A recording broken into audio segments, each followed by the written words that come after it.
Demons Discuss, Take 60, the one with the favorite son.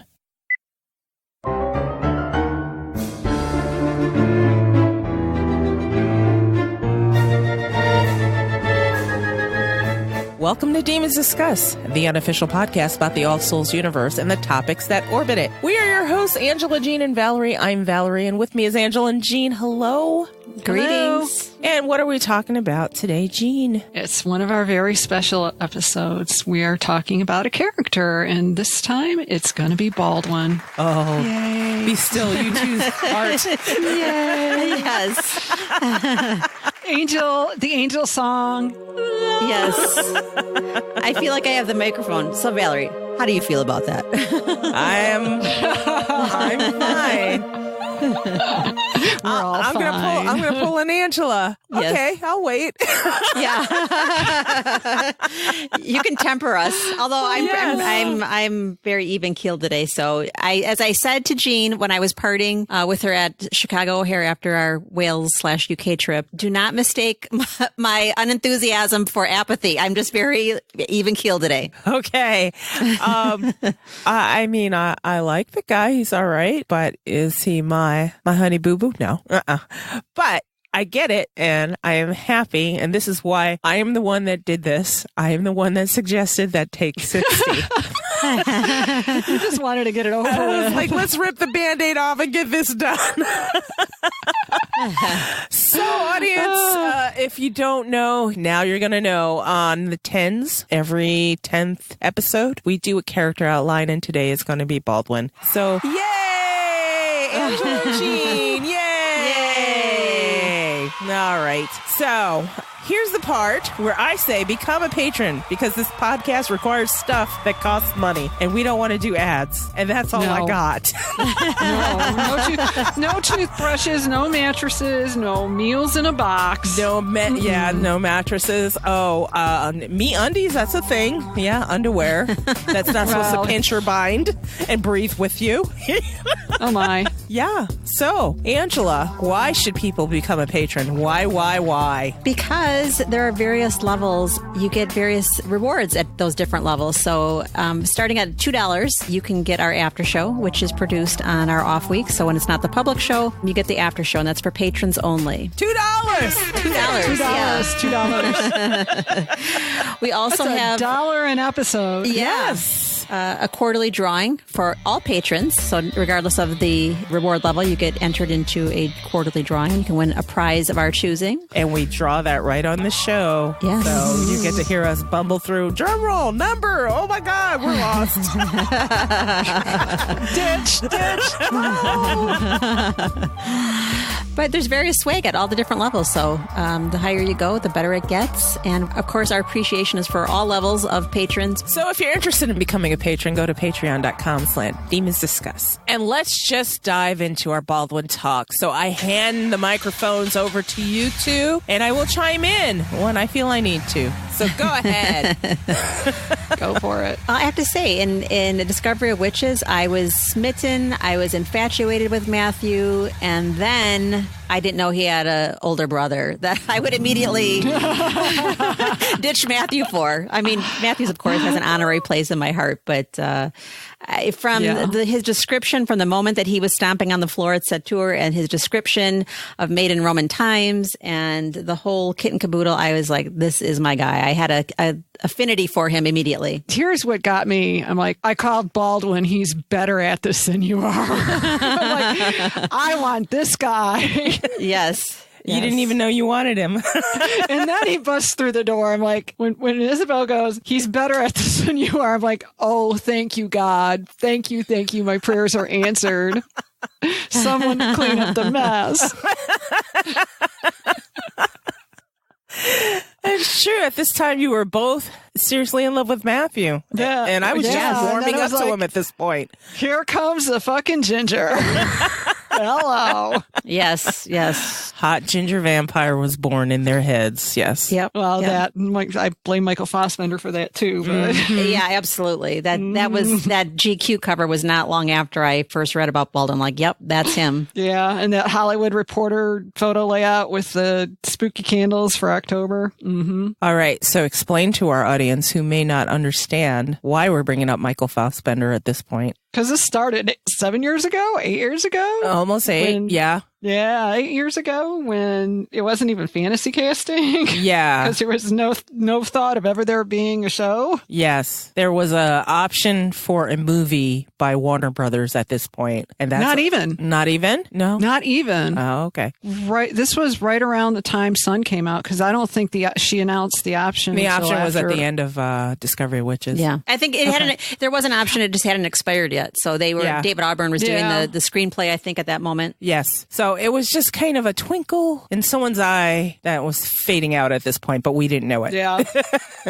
We didn't know it was fading out. As far as we knew, the 47 movie drafts was were happening. going to get thrown in the incinerator. Yeah. Yeah. So we didn't hear a whole lot about it, but it didn't stop the fantasy casting in our heads. And tell me why you came about Michael Fassbender. I mean, just the GQ cover, was it for me? For you? Yes. It was. I feel like I'm interviewing you guys. It was for me. It's weird. It was the voice first. The voice. Okay. Yeah, because it's like when Baldwin starts talking in the book, I kept hearing Fassbender's voice in my head, and then the X-Men when he comes in and does the German and the French and everything else. Mm-hmm. And the first one, I'm like, yeah, definitely. Yeah, this guy. And just even in X-Men, Magneto or Eric is very Baldwin, and Charles Xavier is very Matthew. Oh, so true. You're right.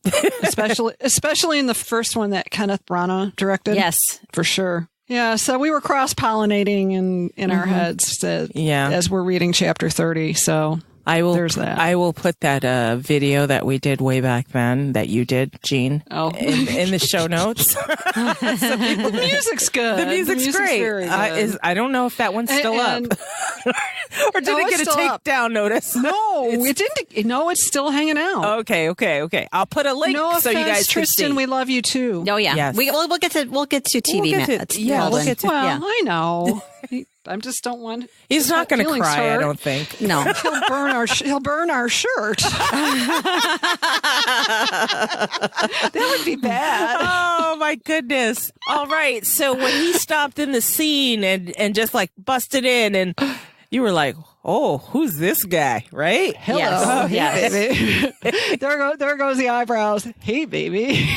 Angela, Yes. I wanted to ask you particularly because you bring it up every time Baldwin comes up when he does his speech. Oh, yes. His To Matthew. Knights of Lazarus, that it's laced with all the, several important events throughout time that the Knights of Lazarus has been in. And I always bring up when Isabeau tries to tell him something and he's like, "Thank you for the history lesson, Isabeau." And so that's all in the same scene. But yes, it just outlines all the important things that Philippe has been having his hands in and maneuvering throughout time. And he's had the Knights of Lazarus along for the ride. And Jean, Yes? certain things that you're in love with, like besides the opening and everything, tell me the things. Oh, the Gambit speech Yes. in 32.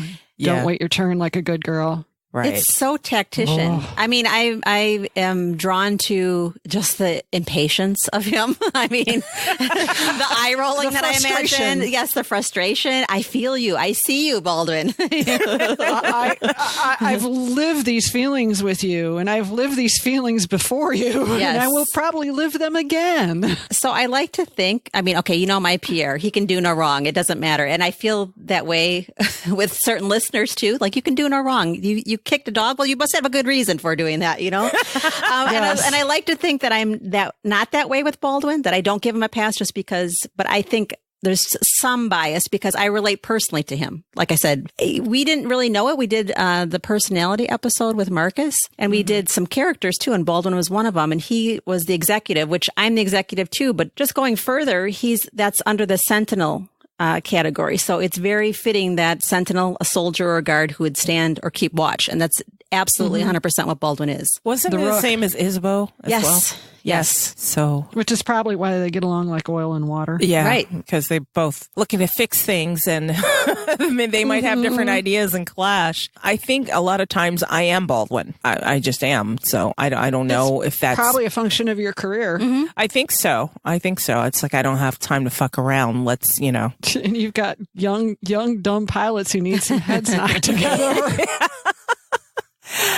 Well, the thing I admire about Baldwin is his thing is he's very unemotional when he comes to making decisions, Right. only because he has to be. And with my background, when I make decisions at work, it's for life or limb. This is a decision. I don't care how you feel about it. I don't care if you think your way is going to be better, but I'm going to stick to this way because I know it works and you have to listen to me. Right. And cut the bullshit. And that's it. I mean, I think I am Baldwin, especially at work. So I would say the same for myself. I would say I'm similar to Baldwin in that way. But also I at work, I deal with a lot of personalities and they're a lot like Baldwin. So when I found out he was in the financial industry, I'm like, oh my gosh, this is, great. And there's just so many personalities to maneuver and navigate. And he's one of them. So as much as I think I'm similar to him, I also think that I'm the type of person that manages that kind of personality too. yes, I manage a lot of wannabe Baldwins. Yes. They're not there yet. They're not there yet. And so when you have a whole bunch of people trying to prove themselves and, I've got the idea, I've got the solution to this. And no, you don't. That's a bad idea. And this is why, Yeah. So yeah, I agree with you in that way too. And Gina, as a lawyer, I'm sure the same for you. Yes. No, but I'm more Philippe. I have to be diplomatic, even since the person writing the check is the one I'm calling a dumbass. Yeah. Which, in building on what Angela said, when we did the character Myers-Briggs, both Philippe and I are the diplomats. Yes. And I think that's probably a reason why I can relate to Baldwin and why I just like Philippe. I just really like the guy. He knows himself. He is in many ways very predictable. He's loyal to a fault and he doesn't put up with shit. He can be the one to like knock heads together so I can do my job. Yes. Right. And I don't care how you feel And it's about a it. blessing. I love the fact that he's like, I don't care how you feel about it. Yeah. Those emotions are going to flitter away. But for now, we need to do this to get it done. And that's what I appreciated in the Book of Life about him. He's like, you keep letting your emotions get in the way. We have to do this. It reminds me of Judge Judy when someone's like, well, I feel, she's like, you feel? I don't care what you feel. Go talk to Dr. Phil what you feel. What do you think? Yeah. Yes, exactly. Yeah, there's not a lot of room for feelings, and that's just the nature of it. Well, in to build on that whole Book of Life scene that everybody loses their mind over In the beginning, yes. Oh, yes. in the beginning, I think that's because he blows up like that because he's feeling. It's True. like it's that one time that it's not so totally tamped down and he's not ice cold. He's just like, are you kidding me? Yeah. That's true. And if Baldwin and I are alike, whenever that happens to me, which is on a rare occasion, I feel like, see, my emotions betrayed me. I knew it. So and then I kick myself for acting emotionally. So I don't know how he felt afterwards. But yes, I think you're 100% right that he acted on emotions, hearing the blood song and being kept in the dark all this Being time while left they were out in the of- past. Yeah, totally Yes. kept in the dark. Kept in the dark, and for all he knew that Diana put a spell, Yeah, and then we find out that he almost lost his head. Yeah. I wonder if that was, and that showed up in the TV show, and I wonder if that was the plan all along when Deb was writing her books, because we never got to know that part. No. What he was facing in the congregation. We weren't privy to that. Now, was that amped up for TV? Maybe. Could be, maybe not. But on the other hand, he was juggling all that bullshit we saw on TV with Peter. And I'd like to say he dropped a lot more F-bombs than he did. Yeah. Yeah. And it's very ambiguous in Shadow of Night when they say, oh, and Baldwin flitted in and out of said tour. It's like, well, was that like for Taco Tuesday or was he like coming in to demand answers? I mean, Taco Tuesday is Sep tour. Was that his bi-weekly weekly, all right, what the fuck are you up to this time? Right, which now I'm more inclined to think that after I saw him almost lose his head. No Taco Tuesday for Baldwin. Yeah. And I like that in Times Convert, we get to see some chinks in his armor, especially when it comes to his niece. Yes. Mm-hmm. Oh, yes. That was really cool. I'm like, oh, you do have a heart. Look at that. Yeah. Just because he won't talk to Diana about his feelings doesn't mean he doesn't have them. Yeah, that's true. As Deb was kind enough to advise me of. Yes, she did. Yes. Yeah, I was just cheering about the fact he had feelings. I'll tell you the truth. Yay! She admitted it. She does say, though, he holds his cards very close to his chest. Mm-hmm. And so, Jean, you just made the excellent point of that was him showing his emotions. And the fact that he holds it in, just boom. Yeah. It probably was like, get the fuck up. What the hell's going on here? Yeah. And if you put yourself in his shoes from an emotional standpoint, I definitely see why he did what he did. Then, to think about it even a little bit more, the fact that Matthew didn't react tells me, as we're sitting here talking about this right now, that he's seen this before.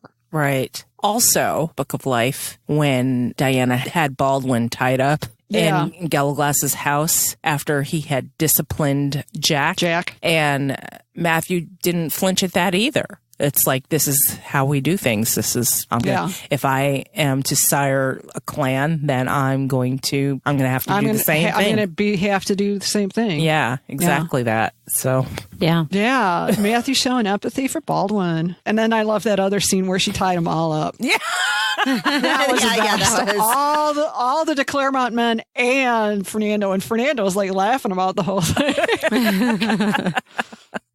Goodness gracious. So can we talk a little bit about his true origins? Jean, you have a better picture of who he, I'm not talking like who he might be in history, but like what informs his personality, what informs the way he operates in life, the way he approaches situations being made in Roman times. That's not to say he is Roman, but... Yeah, I still think he's more of a client country, mostly because of his affinity to Germany. Right. Since he was turned in 52, right around the time of the Siege of Alesia, September of 52 BC, which is primetime Julius Caesar Gallic War. We've got that. I mean, it's the rise of Imperial Rome. He is a Roman soldier under arguably one of the greatest generals of all time. He would have been fighting not only in Gaul, but possibly involved in the civil wars between Pompey and Caesar and everybody else. Just that snapshot in history where he was human and he was turned. It is a very, not so much turbulent time in Roman history, but socially it's starting to change. Right about the time he was turned, marriage was viewed very differently, which I found was real interesting. I've been reading up in a book called A History of Private Life. It's in several volumes, but the volume on ancient Rome talked about how marriage was a very private, it wasn't registered with the state. It wasn't really even acknowledged outside of the couple, which I thought was really odd because once with Imperial Rome, then of course it becomes a state activity. There are obligations to raise citizens. So I think some of this turbulence over the views of marriage about the time he was turned and how things changed informs a lot of his attitude. You know, people are like, oh, well, you know, his attitudes towards women and his attitudes towards couples. It's like, well, if you really start reading about Roman history, it kind of makes sense. Another interesting thing about that point in time, once boys hit puberty until the time they were 25, it was like basically the Amish wilding. They had mistresses. They were expected to go to the brothels, and it was like Nellie bar the door. So the idea of Roman men being disciplined and stoic their whole life is something that came about a little bit later during Imperial Rome. So I think there's a lot of layers to him we haven't seen yet. But, I mean, he was raised by the quintessential patriarch in a patriarchal society where strict adherence to rules and the appearance of following rules kept you alive, especially with all those. He was a young vampire through Imperial Rome, for God's sake. I mean, think about that. If any of y'all have seen I, Claudius even, which granted is a bit fictionalized. I mean, there's crazy shit. People are killing each other left and right. Poison, the Praetorian Guards, you name it. Yeah. And he is a a young vampire who's made it through all of that. So, I mean, as far as his origins are concerned, as they used to say is, what is it? More Roman than Romans, usually with the client countries, because they are so happy to be made part of the empire that they're better than, it's just like naturalized citizens are usually more patriotic than a lot of the native borns. Yeah. Yes, I right. mean, I think you have that with... Yes. It's not taken for granted. I think you have that with Baldwin, too. Also with religion, the newly converted. Fervor. Yeah. The fervor. True. Yeah. Which is probably why he's so... not so much that, hey, I'm the equivalent of white male dude, I'm going to buy into this patriarchy thing. It's just like, they're telling me this is the way things are going to run the best, and I'm going to do, I'm going to do what I need to do to make sure it helps run well. Exactly. You want to talk about his love life a little bit? What we know about it, what we don't know about it? We only got a little hint. Well, I think Deb in the World of All Souls pretty much comes out and says he's a modelizer, to borrow a Samantha term. Yeah. Yeah, I love that episode. It was great. He has one girlfriend that we know of, Eva Yeager, a fellow vampire who apparently was also an economist that he managed to piss off at the brink of World War I, and they haven't spoken since. So I would guess... That's like a recent activity. I'm kind of guessing that he's a handful, shall we say? Yeah. Oh, yeah. We also know that in Book of Life that he probably lived on the Upper West Side, but he's the one that is responsible for the gentrification of the meat packing district. And if anybody's familiar with that, I would probably venture a guess that his tastes are very, how shall we say, particular and off the beaten path. But that's more me surmising than anything else. But Deb picked the meatpacking district for a reason, I have to think. Yes. And the World of All Souls does say he doesn't have a mate, but a large number of ex-girlfriends. Yes. Hence the modelizer. I don't know. Maybe I'm not saying he's like Matthew, but maybe his situation is like Matthew in that he's not yet met his match. I think he has not yet met his mate, and possibly he's one of those workaholics, because it seems like up until the end of World War II, he was running around doing whatever job Philippe had him do. And his errands were usually far more involved than anything he had Gallaglass doing. So yeah, I like to think that he got sent to the Borgia Vatican and was running around with the resistance and drinking in bars and passing, blowing stuff up during World War II and, stuff like that. Yeah. I'm looking in the World of All Souls about what they said about him. Not nearly enough. Not enough. Yeah, no, I mean, the fact that we got his rebirth month, we know that he was 30 when he was turned, so he wasn't a baby. There's a whole lot of Leos in the Claremont family. Yes, he's a Leo, which I was a little bit shocked by, because I think his personality is a little more Capricorn, or Aries for that matter. I thought he was going to be an Aries like Deb. Yeah. But the fact that he's a Leo like Diana probably also explains why they get along like oil and water. Huh. I mean, they're so much alike with the stubbornness and the high-handedness. I saw him as a Leo. Why? I'm married to my mom's a Leo. That's probably why I didn't. My mom is one.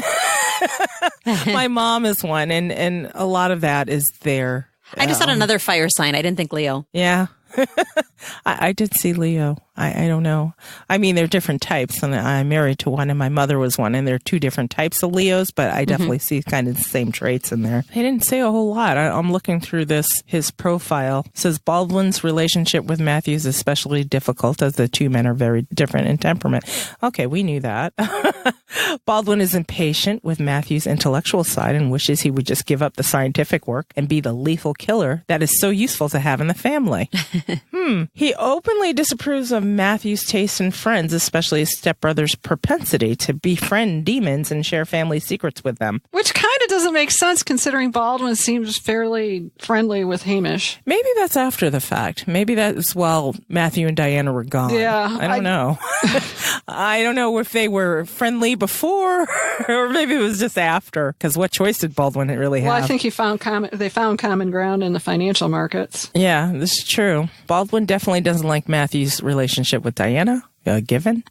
Right. Though oddly, Baldwin does not disapprove of the witch herself. And that's what it says in the World of All Souls. I can see that. I mean, and I think the TV show did a fairly good job of showing that. Yeah. They're very much alike in the fact that both Baldwin and Diana are very stubborn and have their own sense of ideas. And if they clash, so be it. And it's the same with Isabeau, too. So, well, I had the theory that. I think part of is they were more in competition for Philippe's attention than Isabel was happy. I can see that. It says Baldwin was originally born in the Roman Empire and became a soldier in the vast Roman army. His skills as a soldier brought him to the attention of Philippe de Clermont, who recruited him into his clan and made him a vampire. Baldwin grew tired of fighting and discovered that empires could easily rise or fall according to their cash flow. Yep. From that point on, he preferred to fight with money rather than traditional weapons, and he played the role in the establishment and breakup of every national power in the world ever since. So that's all they said about Baldwin. That's going to make that story really interesting. And like I said, the Vatican's got to play in there somewhere because that is the single largest financial institution in the history of the world, Catholic Church. I think I think we may see a lot of interesting things with Baldwin going on in Serpent's Mirror, even though it's primarily Matthew's story. There's just so much going on in that period of time. Yeah. Didn't Deb say, this is recent too, I was just scrolling through Twitter on one of my tirades, and she said, yeah, we're going to see Matthew and Diana in every one of the books going forward. However, the story will be about different people. So when we get to Baldwin's book, yeah, we're still going to see little glimpses of Matthew and Diana. Do you think they're all going to get structured like that? Oh, there was my idea for my Save It for the Show. I knew it happened. All right. So later for Save It for the Show, we'll talk about that. Anyway. Okay. Well, I think with respect to Baldwin, if you want to talk about structure, what I thought was really interesting is the fact that Deb chose to drop this new character into their bubble right when she did, and it was him. Yeah. In that moment, he is like Philippe's proxy. Yeah, and not having met Philippe, we had no idea. But in retrospect, after reading the trilogy so many times, and especially considering Time's Convert as well, it's like he's Philippe. I mean, the whole Gambit speech when he basically tells Diana to think and stay alive in more floral terms, which is interesting considering they claim he's not charming. Yeah. Also, the business with when Philippe keeps popping up and you guys aren't mated. I'm sure that Baldwin figured out the same thing from her scent. The scents are separate, and there was foreshadowing there. And as you said, Angela, the fact that he doesn't like the fact that Matthew is in his head so much, which ties back to the whole comment about we let you read entirely too much poetry in the 11th century. Yes. Or the 12th century. I mean, I love that. But when Philippe does all that, it's charming because he's got that veneer and, the whole popping up like Andorra and stuff. Saying it with the animal skin on his head. And Baldwin just busts through the door, and then the next thing you know, they're rolling around on the floor and he gets bitten. I want to bring it back to the mating gene. You said that you thought maybe Baldwin picked up on the fact that they weren't fully mated. Do you think, I've always had the impression that Philippe knew why Matthew was holding himself back. Do you think Baldwin had the same insight? If he did, he thought it was stupid. He thought it was ridiculous. But again, it's like, why are you? I don't think that's part of his reason he has so little respect for Matthew is because Matthew allows himself to be a slave to his feelings. Right. He indulges himself in them. I mean, he swims around in them. He analyzes them. He feels them. He lets them dictate what he does. What he does, yes. And Baldwin doesn't have time for that shit. So very different characters here. Feelings are to be ignored and tamped down and pretend they don't exist. It's not only just feelings, it's the difference in religion. There's this quote that I always think of in the Book of Life, and it says, sadly, Baldwin never grasped the concept of atonement. His view of Matthew's faith was purely transactional. You went to church, confessed, and walked out a clean man. But salvation was more complicated. Philippe had come to understand that in the end, although he had found Matthew's constant search for forgiveness irritating and irrational. So that's Baldwin. That's Philippe and Baldwin. It's not just Baldwin. And that's the whole thing. I mean, religion was very transactional, especially for the Romans. You sacrificed something to the gods. You had your little niche in your home. You paid but it wasn't dwelling. You made your transaction with the god during the day, and then you went about your business. You appeased them to make sure they wouldn't get pissed off at you. Yeah. And then move along your life do better. Yeah, right.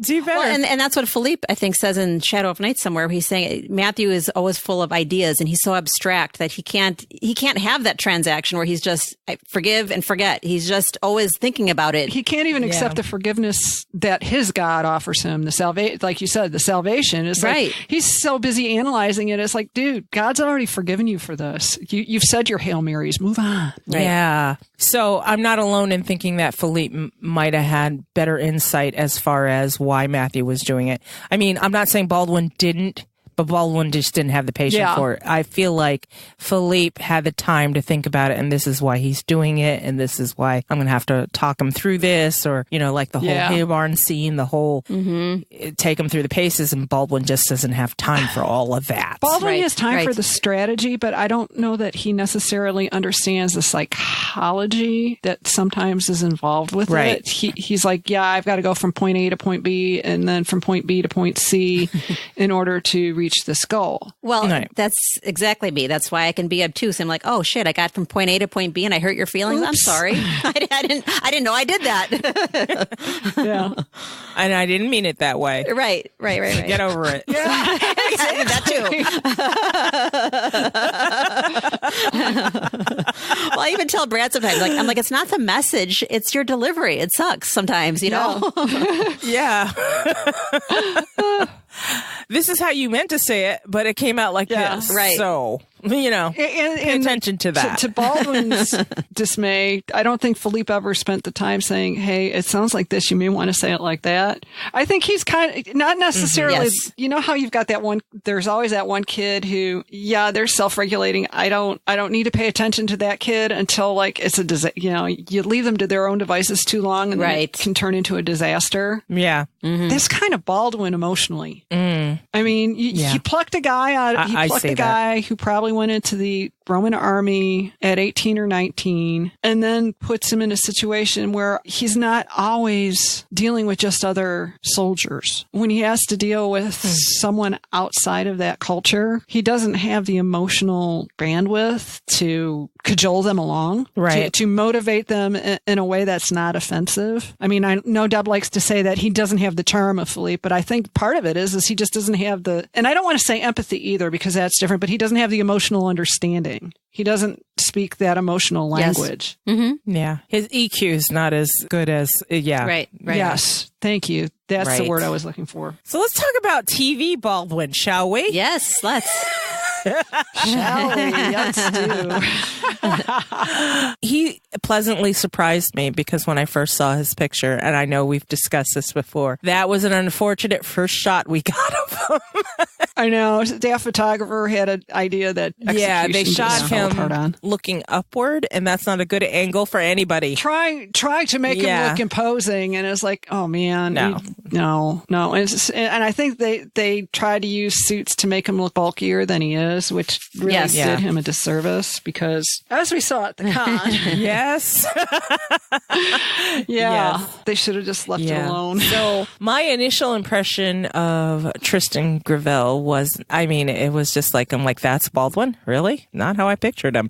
But it was a bad picture, but but when he opened his mouth, he proved me wrong. When he opened his mouth, me totally wrong. Well, now you can look at that picture and you're like, okay, that was unfortunate angle, but you know how he is in action, so you can appreciate it now. Yes. Oh yeah, he's very Richard Burton-esque in some ways. Wow. Yeah. I mean, just in his demeanor as Baldwin and his physical presence. I mean, he's got a lot of physical presence. Definitely. And what's so funny is you can literally see him trying to make himself smaller in some of the scenes with Matthew and some of the scenes in the congregation that actually makes it work even better because I think Baldwin as a character is a sandbagger, and I think Tristan picked up on that. He's the kind that'll lay in the weeds and let people underestimate. And you know what? And he's very expressive, just like Teresa Palmer in his face. Because when he was sitting sitting there in the congregation and he was like trying to steer the conversation to Satu and what Satu had done versus, what was going on in his house. You could see that all portrayed in his face. Like, oh shit, I got away with this. You can see the happy dance. We're really going to talk about Satu now and what she did. Never mind what's going on at my house, So I thought that was great. He's really expressive. He's really good. Whoever briefed him on the character or however he briefed on that character. Yes. Kudos. From the moment we saw the trailer, and he unlocks the congregation doors and gives that look. Yes. Oh, yes. And smacked the door and just looked open. around like, I'm home. That's where I got that Richard Burton kind of. You're in my house now. He explodes into the room kind of thing. And it was just like his energy. Yes. You're in my house excellent. now. That's the impression. All of you are Yes. in my house. Say what you got to say and get out. Yeah. You too, Gerbert, fuck off. I love that scene where they're on the balcony, he and Gerbert, he's like, we at least have to pretend to be a democracy kind of thing. And the way he said it, I didn't think he himself, I think he is more at peace at the fact that things have changed and it is a democracy, but he knows he can't let Gerbert know that. Yeah. It's the old locker room talk. Yeah, they're going to talk smack about some girl and I'm going to join him, but I'm not going to mean it. Yeah. Which still is kind of... Which is still kind of shitty, but... I got to play this game. Yeah. I got to play this game. And he's subtle enough as an actor that he conveyed the whole, okay, I'm saying this, I don't really mean it. Yeah. I'm playing I'm playing a game here, which in some ways is more important than charm. And it is kind of a weird corollary to charm. Yeah. No, and it goes back to the world of all souls, too, the dilemma that he's in, where he doesn't like Matthew's relationship with Diana simply because she's a witch, because of all the trouble it invites, but yet he doesn't mind Diana herself. No. If she were a vampire, she'd be she's cool. Right. Yeah. Well, and I think part of it is she's a witch that other witches don't like. Which makes her okay in his book. I think he was more disturbed about what Diana is bringing to the family. In this family, he has to defend. Right. Well, the one thing that I noticed in redoing chapter 30 for this most recent read along too, which really fascinated me, is there's a paragraph in there as Matthew is talking to Sarah and Emily on the phone where he's really listening intently to the conversation. And there's something that was said about the spellbinding that caught his attention. I mean, he's listening intently to all of it, but then it's like within a sentence or two, Deb showed that something was said that flipped his switch. And I want to know I'm dying to know what was said and what switch was flipped. Because I think that informs everything that went on with him when the time walking went on, which hopefully we see some of. Well, we will see some of it. I'm intensely curious. So now I'm going to go look in the book. Keep talking. I'm searching.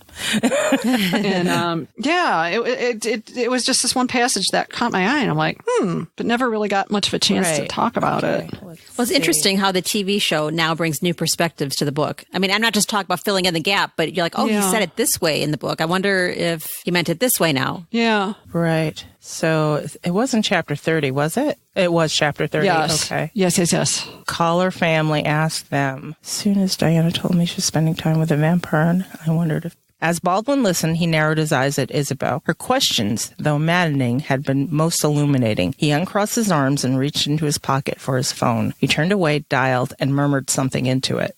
Baldwin then looked at Matthew and drew a finger across his throat. Is that what you were talking about in there? No. It's, I know he noticed that Matthew had Diana's family on speed dial, and that kind of tweaked him a little bit. Like, whoa, you're so in with this family that you have them on speed dial? Really? That's what's really going on? So that's what I picked up from that chapter. I was wondering about this other thing that you were noticing. So, that was it. He narrowed his eyes, and then it was most illuminating. And I mean, it flips the switch, and he calls for the helicopter and everything. But I feel like he knew something that we didn't know as far as what the congregation was doing, and he was putting the puzzle together. I'm also wondering if the puzzle he put together was maybe something Philippe said a long time ago that always struck him as odd, and then all of a sudden it's like, whoa, yeah. I think there's going to be a lot of that because I mean, I think he's going to have a lot of little light bulbs go on because since they kept him out of the loop, at least to me, I think Philippe purposefully kept him in the dark to make sure when the time came time, his reactions were authentic. So it was not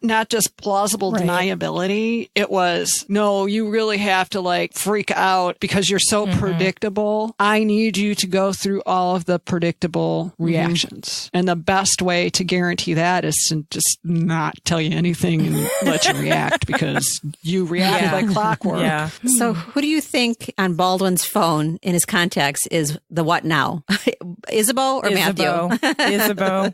I think Isabeau's number one. Isabeau. Because I don't think he would be getting calls from Matthew on the regular. Maybe That's true. Isabeau, definitely. Yeah. Now, since Times Convert and since Deb's tweet the other day. Which one? She made the tweet the other day about Matthew doing something really surprising, and then she gave somebody a hint at the signing that night. Basically, it was like he was stopping to take advice from somebody, from someone. Like, I didn't expect him to. So to me, it's like, I think it's Baldwin. We've already seen Matthew seek out Hamish for advice. So I don't think that would be shocking. But based on the way things had kind of spun out with the whole, hey, let's go for a ride for old time's sake. And he got him out of the house so everybody could cool down. I think what's going on in this new book is they found a bridge somehow. And they're not best buddies, but their relationship is growing into something. I don't want to see them at odds all the time. I mean, I like that they're different, but I don't want to see them. Yeah, it's exhausting. It's exhausting. Exactly. And it puts the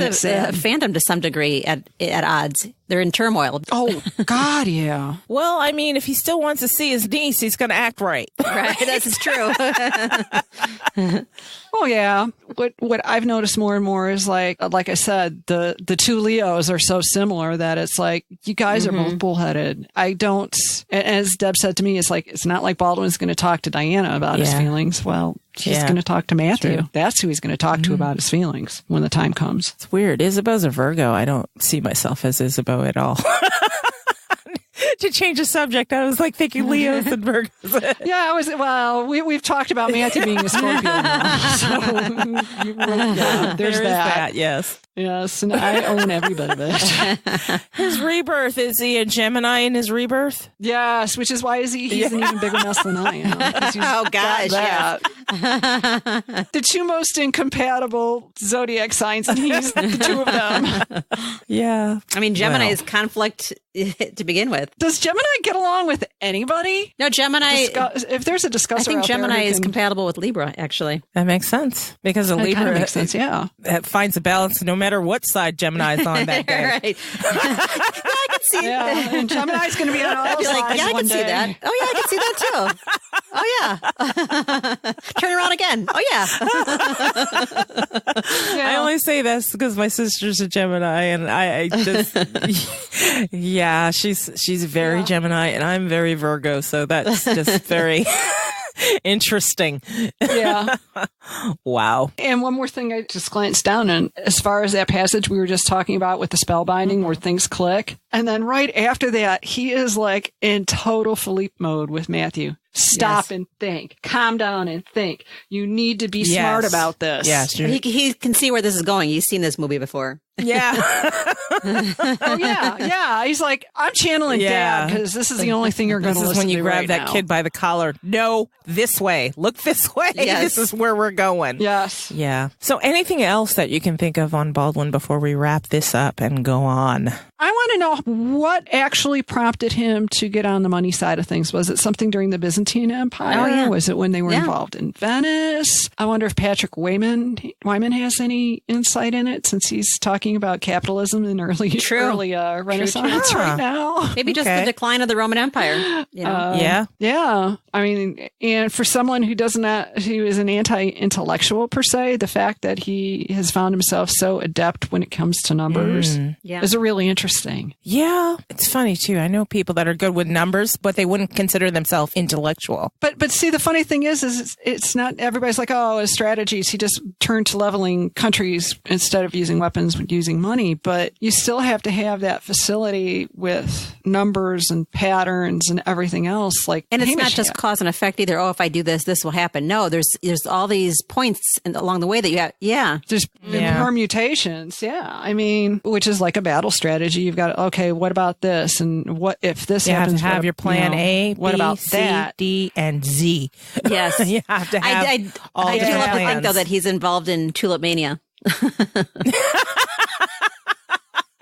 I love Yes. that theory. I think that is an amazing theory. And I somewhat question Philippe's eagerness to thrust Matthew into the Duchy Cindy's company instead of Baldwin.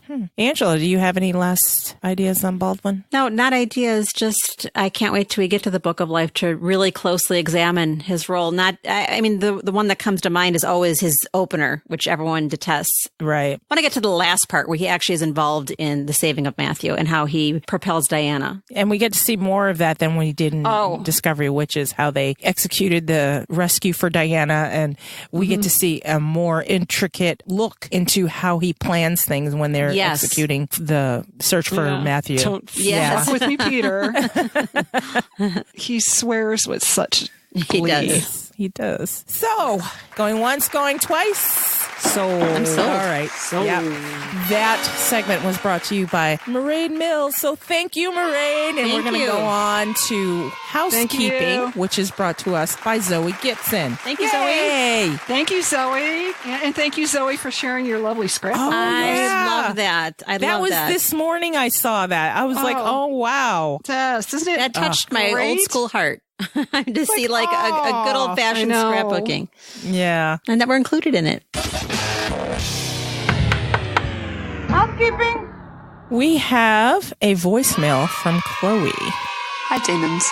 Just thought I would call in about casting because I haven't done this before. So fuck it. This is going to sound terrible, but I was only ever interested in who they cast as Philippe because the other characters never seemed that important to me. Philippe was the most interesting and important character that we meet. As long as he was right, I would be fine with the rest of the casting. When my mum and I opened up our phones to see the casting, we were thrilled to see Stephen Cree. Not only was he fantastic in Outlander, but also in Mother, Father, Son, which you all need to watch. I have faith that it will all work out beautifully, because it did the first time. When I thought about who could play Benjamin, the actor Mads Mikkelsen came to mind because he so brilliantly portrays Dr. Hannibal Lecter in the television adaptation with the right mixture of menace and charm. I would love to meet everyone. Maybe one day the con will follow Gallaglass and make Down Under so I can meet all of you. Travelling halfway across the world is hard for Aussies, especially students. I'm looking forward to finishing Shadow of Night and starting Book of Life. Also, because of the emoji contest, I might just get a Twitter account. Okay, hope to talk to you again. Your Vampire Down Under, Chloe. Thank you, Chloe. Oh, great. I love it. Thank you, Chloe. It's great to hear her voice after all these letters that we've been getting. So good to put a voice to the words. Yeah. To it, yes. I agree. I had faith in the casting because it worked out the first time. So. Yeah. And I don't want to have angst over that. No. No, and well, we got our wildest it dream exceeded my Philippe, so. expectations. And I'm finding out that works. Keep your expectations low and you're never disappointed. Never disappointed. That's right. So by the time we get to season 3, we'll be like, we don't care. Yeah, season 3 is all about Fernando. Oh, yes. yeah. True. I have to stamp that down. Boy. Yippers. It's not going to be Idris. We know that. Stuff it. My heart. Oh. Angela, what do you have for us? I have a 5-star review on Apple Podcasts. Yay! I feel rejuvenated, and now I have a burst of energy. Okay. The title is just Love with an exclamation point. Oh, it comes God. from Maja's Wish. By the way, these little monikers that are on Apple Podcasts and Tumblr, they're just so creative and inventive. I am a schlub when it would come to that. I'd be like, yeah, I am Angela. Yeah, exactly. Angela H. How creative. Yeah. Anyways, he says, I just love you demons. I'm always laughing while listening, and I appreciate the deep discussion. I was in love with these books, then the TV show, but listening to you made me love the story even more. So insightful and thoughtful. Keep it up, ladies, and I will keep on listening. Oh. Thank you. Just because Thank you you said so that, we're going to much. keep it up. How's that? Yay! Yep. Yippers. Thank you. That's Yes. awesome. Thank you. Thank you more thankful than they'll ever know. I'm not fading like Marty So McFly. thankful. That's gas in our tanks. When you guys leave reviews like that, that is gas in our tanks. Of course, we like the ratings when you just click the stars. But when you take the time to write a little letter, we love it. I mean, it means so much. I know it's self-indulgent, but give us this, okay? Jeez. We need this. We need to keep going. Yes. There was a clip. It was Ed Norton doing an interview the other day, and he said he still has imposter syndrome. When he walks on a set, he's like, they're going to find out that I'm really not this great actor, or someone's going to, fire me. And I feel like when we get these reviews, like I do have imposter syndrome to some degree, because I'm like, oh my gosh, they really do like us. What are they listening to? This sounds really great. And after 3 years of doing this, you would think that would be like all in our head, like, oh yeah, we know we're the shit. No, half the time we're like, oh God. And especially through editing, I'm like, man, this is messy. And then I'm like, well, fuck it. It's going out like that. And you guys appreciate that. And that's so awesome. Yeah, and that's why it means a lot to us. We don't have to pretend to be somebody else to sound, I don't know. I know I've said this before in another episode. I listen to other podcasts and I'm like, wow, they sound so great and put together. Oh my God, our shit is shit. We're shit. Oh. But you send these reviews and it's like, no, you do like me. Like Sally Field, you really like me. Yes, exactly. So that's awesome. All right. So let's go on to save it for the show. And the girls don't know what the subject is, so I'm going to surprise them. I like it when you do that. All right. This episode, Save It for the Show, is brought to us by Cynthia Polk. Thank you, Cynthia. Thank you, Cynthia. Thank you, Cynthia. Save it for the show. Save it for the show. Guys, save it for the show. All right. So the topic is future books, including the Purple Notebook. Predictions. What do you think? Go. And my first guess was maybe Miriam, but now I'm not sure. Okay. So let's go through the steps. We know that the next book that's coming out is in this Purple Notebook. By the way, I'm going to put the link up for the Purple Notebook so you guys can guess, because at the end of it, we're going to go through them and take a drawing. We're going to do our thing. Yeah. After that is Serpent's Mirror, right? Mm-hmm. And from what she said, after that is going to be Gallowglass. So we're still 2 books away from Gallowglass. So there you go. And she's shooting for 10. And the Purple Notebook falls where? 5. Yeah, Okay, it's the next one. It is the Serpent's Mirror then. Is that what you're saying? Serpent's Mirror is after the Purple Notebook. It's going to be 6. Oh, got it. Purple Notebook is 5. Serpent's Mirror is 6. Gallowglass is 7. So you were guessing Miriam for the Purple Notebook, right? Yeah, but so many of the snippets have been Diana-S oriented and or witchy. Mm-hmm. Now I'm not so sure. I know it's not Baldwin because I asked. Twice. Twice. Are you sure? Twice. I mean, she might change her mind. The second time she might slip and say something. You don't know. No, I had asked her something else, and that's when she gave me the tidbit about Baldwin's not going to talk to Diana about his feelings, at least not yet. It wouldn't be the first time that we think she changed her mind about Baldwin. Remember, between Shadow of Night and the Book of Life? Oh, yes. Oh, the congregation. Not only the congregation, but then remember when he did something so surprising and it was a game changer? What specifically? Because all I remember is the congregation. She tweeted, she said, holy shit, or what? I mean, we shouldn't say that, but that was how I took it, that it was like a holy crap moment. And she said, well, that was a game changer. And it had something to do with Baldwin. And didn't we think now we think it was his burst into the bedroom in the beginning of Book of Life? Yes. Yeah. I don't know. I mean, she has the option of changing her mind. The congregation, I definitely think she hadn't made that conclusion yet, but came up with it. Because, yeah, and she had those stupid rules she started spinning out that kind of I'm like, according to the rules you set up, he can't be. Right. I remember I went through all of that in the discussion group, and it's like, nah, can't be Baldwin. That's why. See, but that's what's always going to be unfair, is that we only have part of the picture. She's got the whole picture. Yeah, information bank. And we just have to wait and see. So who? But anyways, I don't think it's Baldwin, but I was just trying to say I support Gene asking multiple times if it's Baldwin. I keep it in mind. Got to keep it at the front of her mind. I'd like it to be a book about the demons, to be honest with you. I would love a book about the demons. Not a demon, but, the demons. Right. Not these demons, just the demons.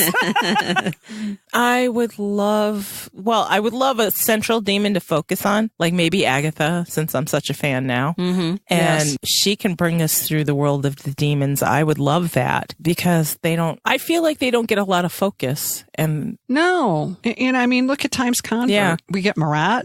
Yeah. Really? Right. No. That's our demon? Yeah. I mean, Agatha shows up at Septor. Basically, she's Sarah's right-hand girl now, so we don't get a whole lot of insight into her. Yeah, with some parenting advice now and again. And I would love to know her background. She had Nathaniel. Who'd she have Nathaniel with? I would love to know her whole story. That would be awesome. The inadvertent treatment of demons and the exclusion just perpetuates. And not on purpose. Yes. No, not on purpose. No. Especially in the conclusion of the Book of Life. They were the whole story. Yes. The whole reason why Diana and Matthew can have children is because they have demon DNA. Mm-hmm.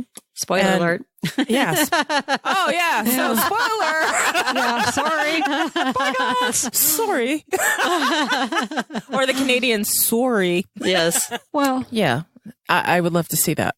Well, since Deb had that whole scene where she was going to the magical version of Michael's, apparently she had to conjure up a super extra unusual spell. And I'm just wondering what kind of spell would she be conjuring and for whom? Because I think that would kind of be a clue as to who the book's about. Yeah. She hasn't given a hint on publishing date on the Purple Notebook yet, has she? No, nothing. Nope. Okay. Nope. Just writing like a fiend from what I Good for her. understand. Keep writing. And seen on Twitter and stuff. So That's good. That's good. Who else do you think will show up in one of these 10 books, as you're saying, Jean? I think there will be a Baldwin book. The last book will be Philippe and Isabel. I would love to read that. Yeah. Yeah. I mean, unless we've got 4 books that we don't know who it's going to be. I hate to think all the brothers are going to get lumped together in one book, though it might end up being the Crusades. There might be one book that's like Serpent's Mirror, only it's the Crusades. I wouldn't mind that. I wouldn't mind that because we don't have a whole lot of background. I mean, we know some things about Godfrey and Hugh. Right. I would love one of the girls. Oh, God, I want Freya. Yeah. I'm interested in either. And any of them. I think I'd be interested in Freya because you get the Northern European female perspective, because the whole thing with the idea of female Vikings and whatnot, because the Danes and the Swedes and the Norwegian women were warriors, which I think would be really interesting. And since we've got that snippet of her backstory that she killed off her 3 brothers within a half an hour of being turned. I mean, I don't think Deb is going to ever write a de Claremont female that will disappoint. It's true. No, I would love, and this is a twist, I would love, like, if Baldwin, he's got a daughter, right? I would love something from her point of view and her telling his story. You know what I mean? Something like that. That would be cool. Yeah. Maybe not Baldwin. Maybe first, maybe we can have like something, definitely Baldwin. I would love to see part of Philippe's story told by Freya. Wouldn't that be interesting if all of his children gave like their memories and recollections of their father? Yeah. Like that? Well, it's just, I think because she's bisexual and she's so queer. But by that I mean she's androgynous. Yeah. She's so other all the way through history. You know, the first female cop and all this stuff. He was probably pulling his hair just out a funny word. It just makes me the laugh. whole time. No, I see what you're saying. Like fluid, truly. Yes. Yeah, she's truly fluid, and it's like I'm sure she probably made him almost as crazy as Hugh did, because he was always fascinated by Hugh because he couldn't figure him out. True. From Fernando's Tales, I'm pretty sure Hugh couldn't figure himself out either. Oh. I mean, he just seems like that dreamer, like Matthew, where it's just like you just want to cuddle him. It's like I feel like Hugh was very similar to Matthew. in a lot of ways. Just from Fernando's short description of him, I'm like Matthew, just fucking lost. But what's funny is I don't see Diana like Fernando. What do you mean? Fernando, the idea of Hugh and Fernando, they were very symbiotic, and Hugh was able to function in all the other ways he had to function because he had Fernando. Right. Who is very much, I mean, he was more of a traditional helpmeet than I see Diana being. Because at some time I see Diana being more like Baldwin telling Matthew he needs to get his shit together. Sure. No, I don't see them similar, but I feel like Hugh is a similar personality. This is just my gut telling me No, I know, but what I'm saying is I'd love to see their coupledom because I think it would be really different and far more fascinating, at least to me. And that's it. That's all I wanted to do was talk about future books and speculate and do some speculations. And Angela, Diana, you have anything to add to that? Diana and Matthew will make appearances like Mac and JZB in Fever Series. Oh, yeah. Fever Series. Yeah, I think they're going to be like kind of the thread, the narration. They're going to be the consistent, the continuum. So, which makes sense. I mean, if all the rest of the books are put together like Times Convert, I was thrilled. Yeah. And you need that continuity. You need that anchor. So I don't mind them being the anchor. That'd be great. No, and I like to find out more about Diana being a weaver. I mean, I think Deb's discovering more and more the more she writes on what it means to be a weaver. And now I totally want to see what's going to happen with the twins. Totally. Yeah, time will tell. Yes. Yep. I know. I want to see teenage Brightborns. I think it'll be hilarious. Awesome. All right. Anything else? All those homecoming pictures that we've been seeing the last couple of weeks. I can't wait to see what a Brightborn homecoming looks like. With vampire dad and vampire uncle standing in the background glowering. Yeah. Deb used the hashtag. That'd be cool. What could go wrong with Matthew, but I think that's going to be used a lot in the future. Hashtag what could go wrong. Yeah, what could go wrong? Not a damn thing. All right. Let's close this out. And after this break, we'll do last thoughts and things we cannot let go of. This podcast is available on Apple Podcasts, Google Podcasts, Spotify, and wherever you like to listen to your podcasts. You can contact us. Send us your thoughts. Email us at demonsdiscuss@gmail.com. Leave us a voicemail at 360-519-7836. By the way, your carrier rates apply here. Or leave one for free on SpeakPipe. SpeakPipe.com/demonsdiscuss. Now, if you can't remember any of that, go to go.demonsdiscuss.com/contact. And all that information will be there. You can also become a discusser there, fill out the form, and bam, you're a discusser. And the link to join our Facebook group is there too.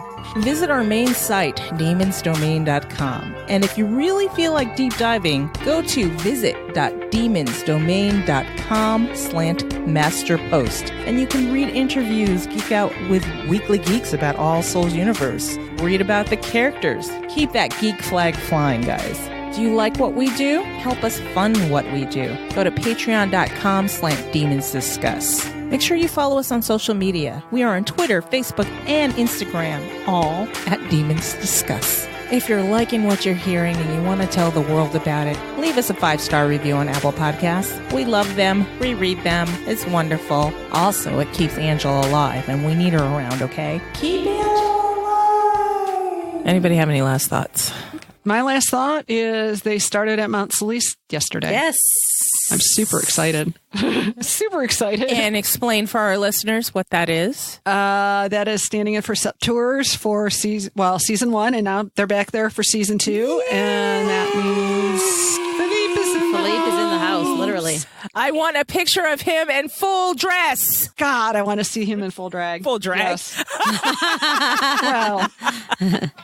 well, Renaissance drag, not female drag. It's raining men. That song comes on in my iTunes shuffle, and Brecken loves it for whatever reason. It's a great song. Yeah, it's a little. The other one I love, and every once in a very great while it pops up is Born to Be Alive. Oh, yes. God, I love that song. In the 90s, there was a a bar / nightclub in the West Village. This is a small one, but it's called Polyesters, and they played all that music. It was so fantastic. Oh, yes. All the old Yes. 80s neighbor music. Yes. That's the best. That is the best. All my underage drinking music. Because they'd always serve us there. My underage drinking music was disco, straight up disco, man. Like Donna Summers, Yes. and all of that. And oh God, the Bee Gees. Forget Yes. it. Oh, Forget yeah. it. Yeah. I used to get drunk to that shit. I still have that. That comes up. The Bee Gees and Saturday Night Fever. Maybe we need to do that at the next con. A disco party. A demon disco party. Oh my God. Well, if you guys help us with Patreon, maybe we'll get there. That'd be awesome. Oh my gosh. Is that a No, bad it's idea? not. No, it's not. Angela, you have any last thoughts? No. Just Okay. get me come back. I'll come back to you. Okay. The demon disco party is Yes, live. yeah, it really has. I was like caught thinking about it. It would be great. Yeah, Well, maybe we can do like Now a I've got an combo disco earworm. 80s type of thing, I don't know. We'll think on it. Anyway, let me see here. Yes. My last thought, and then I'll come back to you, Angela. All right. Purple Notebook guesses. I'm going to put the link back in the show notes so you guys can put in your guesses for who Deb is talking about in the Purple Notebook. What character? Yeah, and there'll be a prize involved later. We'll get into that later. But until we get a reveal, we're just guessing at this point. So put your guesses in. I'll allow you to guess maybe 4 or 5 times. I don't care. You put 5 different guesses in there. I don't care. Fine. As long if one of them's right, then it'll get chosen. So there you go. Let me see here. Support your All Souls artists at the time of this recording. Belia Sim and Corrine Starr, our busy little bees. Corrine just put out that t-shirt. Did you see? Yes, lovely. So Yes, it's pretty. beautiful. So pretty. I'll put links for purchase of that in the show notes. And whatever Belly is doing at the time, I'll put that in the show notes too. What else can I think of? We're planning our Halloween contest right now, but by the time you guys hear that will be over. Yeah, I've run out. I don't have any last thoughts. I've been off of Facebook a lot, and that saved my sanity a lot because Facebook has been pissing me off, especially lately. Comic Sans. Yeah. Yes. All I have to say is Comic Sans. Facebook has been pissing me off, and it's nothing in particular. It's just Zuckerberg's not learning any fucking lessons and it's pissing me off. So I'm like this close to deleting it, but I can't delete it because my girls are on it. I tried. I did delete it. I did deactivate it. I'm like, oh shit, now I can't talk to them. So mainly I am on there to check in on the groups and talk to these girls on Messenger and occasionally post a funny meme that I see. So yeah, if any of you are friends with me on Facebook and I'm not posting anything, it's not you, it's me and Zuckerberg. Fuck that guy. You're anyway. Back to you, Angela. So I think the last episode we talked about how sparse any publicity is for the second season, any behind the scenes shots and how they're withholding from us. Yeah. And I have to say, there have been a few times, and I might just get there eventually, where I feel like pushing the small snowball down the hill and having a tweet that might take on a life of its own, asking for some sort of gratification of behind the scenes information. So A sign of life would be yes. nice. And I mean, we use our social media wisely because we know that we have a large following and we could create a monster. So, but I'm almost getting there, I think. I'm almost getting there to ask for something and asking people to clamor a little bit to ask for something. Yeah. Well, I mean, we've been getting a lot of behind the scenes of like Teresa Palmer with that's Poet it. and pictures. It's like still life things. You know? Yeah. I would love to see somebody in period dress besides Gallo Glass and Diana. Yeah. We got a couple glimpses of Matthew, but That was only because we lucked out with the paparazzi. Right. yeah. And that's not cool. I'd like something from the studio. Official. no. Yes. Yes, official things. Yes. Just because we're going to have to wait a little bit longer. I mean, they're talking spring next year. No, they're talking fall of 20. My heart. They're not going to be finished filming until the end of January. Yeah. And then you've got all the post-production, and post-production will probably take even a little bit longer with Cora. Oh my gosh. You guys got to give us something. Something. Come on. I know. This is killing us.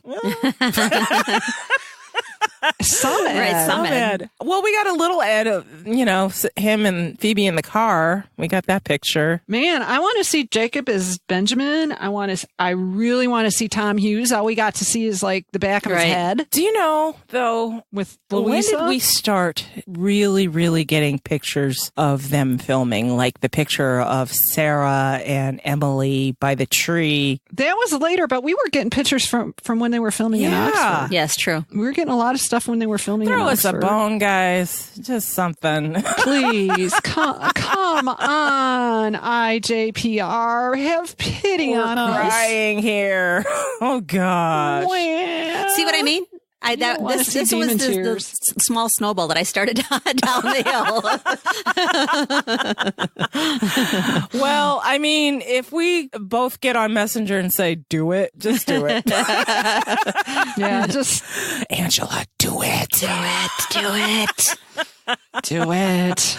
All right. Anything else, you guys, before we shut this one down? I don't think so. No? No, I think the snowball is Oh, okay, awesome. Yeah, that's it. Okay, let's say goodbye, everybody. Bye, everyone. Bye. Goodbye, everybody. Mwah. Demon kiss. We'll talk to you next time. Bye.